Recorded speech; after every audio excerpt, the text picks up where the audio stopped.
Hai hai hai.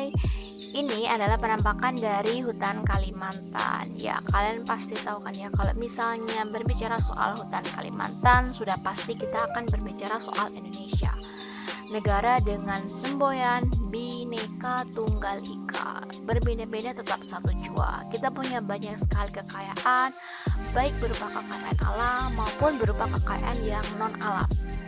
Dari flora fauna sampai dengan tari-tarian baik tradisional maupun kontemporer.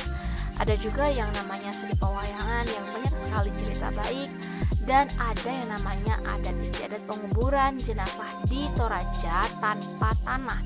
Ada juga berbagai jenis sajian yang sangat beragam dari Sabang sampai Merauke, didukung juga dengan keberagaman agama dari Islam sampai Konghucu. Nah, pertanyaannya adalah kenapa kemudian dengan berbagai keberagaman itu orang-orang mau kemudian menjadi satu yang dinamakan dengan Indonesia? Kira-kira kenapa ya? Ternyata kenapa orang mau jadi satu yang namanya Indonesia? Karena mereka mempraktikkan yang namanya konsep integrasi nasional, di mana integrasi nasional ini dari dua kata bahasa Inggris, integration dan juga nation, yang berarti pembentukan ataupun proses membentuk suatu keseluruhan, dan juga kata nation yang berarti bangsa. Nah, integrasi nasional ini bisa kita artikan sebagai usaha dan proses mempersatukan perbedaan yang ada pada suatu negara, sehingga terciptanya keserasian dan keselarasan secara nasional. Nah, for your information, enggak semua itu langsung ujuk-ujuk jadi integrasi nasional. Dan untuk menjadi satu bangsa yang terintegrasi itu perlu adanya syarat-syarat atau faktor-faktor yang bisa berpengaruh. Menurut Sunyata Usman, satu kelompok itu bisa menciptakan integrasi nasional jika memiliki 3 faktor.